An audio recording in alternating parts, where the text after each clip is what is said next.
between humans and robots through advanced software technology. To realize this vision, we strive towards an innovative-centric culture which will help foster creativity and innovation through our employees and to our customers. Innovation has yet to reach its peak, and here at Imagination we've raised the bar with Alice and Friends, a line of revolutionary robots. Alice is a home assistance robot that cleans and cooks any meal upon request. Not only can she clean and cook, Alice is able to be an at-home tutor and speaks over 20 languages. Alice isn't our only robot though.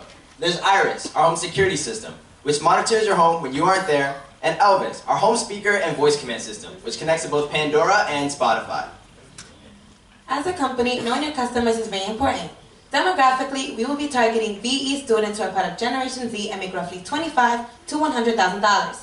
We will also be targeting VE firms with a net profit of $100,000. Lastly, we will be targeting trade show attendees who will be given a $10,000 credit card to use on the day of the trade shows. Psychographically, we are targeting tech people because they've been exposed to technology from a very early age. Geographically, our target market is New York City, Tennessee, San Francisco, Belgium, and Germany. Now, pricing is one of the most important decisions a company can make. It determines both the real and perceived value of a company's products. People associate pricing with quality, and since our products consist of unique robots, we decided to use the premium pricing strategy. Our prices range from Elvis, the most economical, costing $550, to Alice, the most expensive, costing $2,750. Every company needs a form of promotional strategy. Now with that being said, Imagination will be budgeting $51,000, which totals up to 7% of our total company expenses on our promotional strategy. We will be using outsourced advertisement, social media, trade shows, and our very own company website to promote our products. Here at Imagination, we want to reach out to as many consumers as possible to make sure that everybody takes place in the new tomorrow. A marketing component that is often overlooked is distribution. Therefore, Imagination Inc. will be using direct channels for distribution, allowing us to have control of the entire sales process. Our sales will be divided as follows: 58% trade show sales, 22% website sales, and 20% non-VE sales. Now, positioning is perhaps one of the most important marketing strategies. All aspects of the marketing strategy determines how we are going to be perceived. We are positioning ourselves as the leading robotics company within the VE market, and this is because we want customers to see us as the future of technology. Setting goals ensures both motivation and long-term vision. Our short-term goals. We want to establish our company's website by December 2016. Total up roughly $150,000 in upcoming trade shows and conduct 4 hours of professional employee training. Our long-term goals. We want to establish partnership with 4 of the marketing firms internationally. Total up roughly $10 million in sales by the year 2020. And finally, upgrading Alice's abilities in creating holograms as a part of our research and development process. Imagination is organized as a functional organization. The advantages of being in a functional organization is the efficiency and productivity. Employees will adapt to managing and specializing in their sections, and over time will increase productivity to accomplish tasks in speed. It is vital that all tasks and directions are completed in an efficient manner. Our CEO will update a daily PowerPoint presentation to discuss the daily agenda. We also hold meetings during the last 10 minutes of every class period to discuss our daily progress. These meetings touch upon any questions, concerns, and progress going on within the company. Along with directing, controlling plays an important role in having a successful company. To make sure we meet our financial goals, the accounting department will conduct monthly financial statements to monitor our progress. We also keep up with employee productivity through employee timelines and checklists. Every successful company should note the internal and external factors to analyze a company's future performance. Some of our strengths are our location, our staff, and our well-trained products. Some of our weaknesses are our high startup costs. An opportunity we can take advantage of is the ongoing economic surge for the robotics industry, as it is said to grow at a compound annual growth rate of 17% between 2014 and 2019. Finally, a few threats we need to be aware of is our product's inability to sell in the market. Behind me, we have a slide with all the statistics you're going to hear about today. The question is, what will they actually mean for us as a company, and how they show if it's the right time to open a new business or not? The GDP got cut almost in half from the 3rd to 4th quartiles. However, the real GDP still remained positive at a 1.9%, and this is due to a decrease in state and local government spending, as well as an increase in imports. The federal discount rate had a minimum increase this past December for the first time in 2016. However,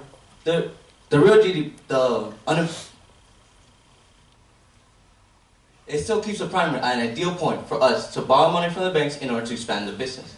The unemployment rate had a slight increase this past January, although it generated more than 200,000 jobs.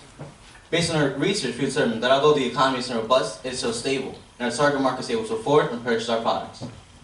Knowing the status of the real robotics industry is very important to us. In the real world, robotics is a $12 billion industry that is expected to grow to $20 billion by 2018. Asia is the largest area of growth, with Yaskawa being the market leader, manufacturing 300,000 units in 2015. As with the real industry, it's also important we understand the virtual marketplace. Our products fall under the technological sector, which places us in a $243 million industry. The virtual network is made up of 488 firms, which then get divided into 6 regions. Our region, being the Northeast, totals up to 25% of all VE sales annually. Every company must be aware of their competition. While we haven't found any direct competition with companies that also make robots, we have found a few that also sell technology products. Indirectly, we compete with Envision North that offers drones, Bluetooth Entertainment that offers Bluetooth solar rechargeable speakers, and G-Assurance that offers high-end safety security products. Since employees in VE are required to make purchases, we also compete with all VE firms for those VE dollars. So, what gives imagination a competitive advantage? Our advantage lies with our state that we're the first to market robots for personal use. Now let's get to the money. Our company is projecting sales of $2.1 million. Most of these sales will be made in the months of trade shows that take place during November, March, and April. Our gross profit is $1.1 million, with a gross profit margin of 46%. Our expenses for the year will total up to roughly $1 million, with our biggest expense being our salaries. This takes up 81% of our total operating expenses. We are projecting $160,000 in net income. This represents a net profit margin of 6.5%. Now let's look at our projected sales versus what we have actually done. As you can see, we have fallen behind in our sales. This is due to a lack of website sales. We believe that we were too optimistic with the demand of our robots. To fix this issue, we will increase our advertising and attend more trade shows, like the Long Island trade show that we just attended and the LA trade show that takes place in 3 days.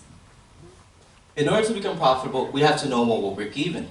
Adelaide is our company's most profitable robot as well as one of the most popular ones. Taking our company's fixed costs, Addis's variable costs, and her selling price, we're able to determine that we'll break even when we sell 637 units of Addis. Based on our projections, this most likely to happen between the month of March and April. According to our balance sheet on April 30th, Imagination Inc. will have a total assets of around $1.7 million, with our largest asset being cash, adding roughly to about $1.5 million. Our fixed assets are zero because we are fully depreciated.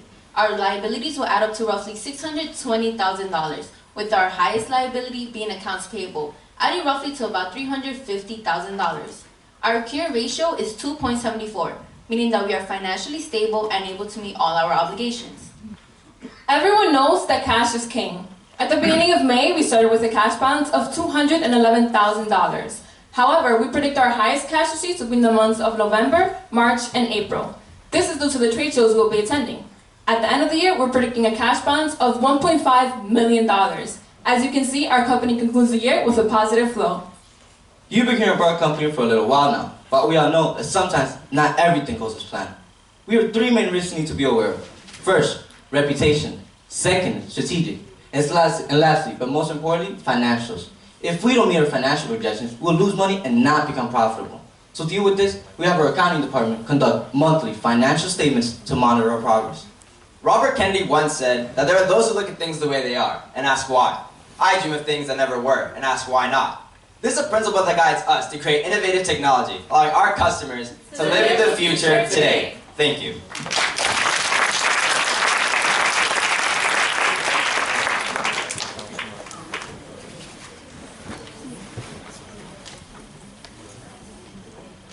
Nice job.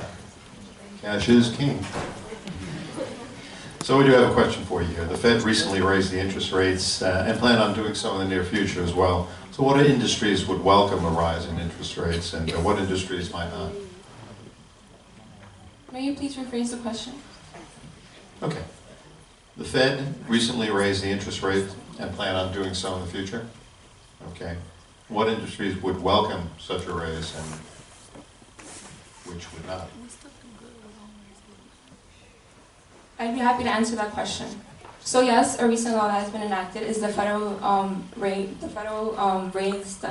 interest rate, and this would affect our company in some industries, especially the robotics industry, because that means that it would be harder for consumers to actually spend money on our products. In addition, this is also a forecast that the Federal Reserve shows they're strong and confident in our economy. This also goes with our research that we also believe the economy is getting better. And also they show that they believe it's getting better because they're raising the interest rate. In addition, this would affect small businesses because they will have less money at hand to invest in their own company. Okay, I got two quick questions for you, if I may, or do we want to stick with one? Okay, sorry, I'm a techie.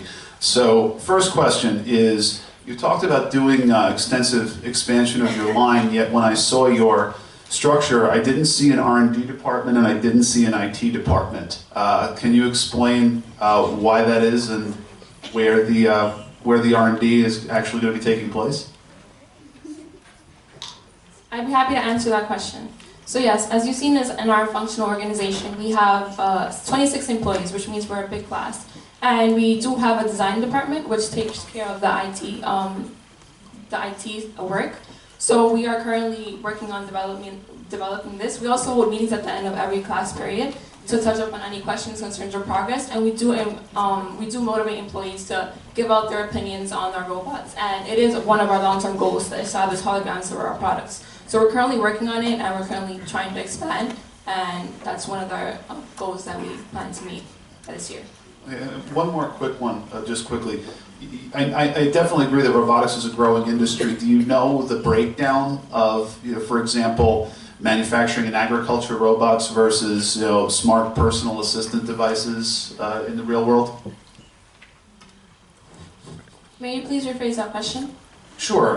You've mentioned, so for example, when you were showing the growth of the industry, there was something on there about the growth of agricultural robots, I believe, on your slide there.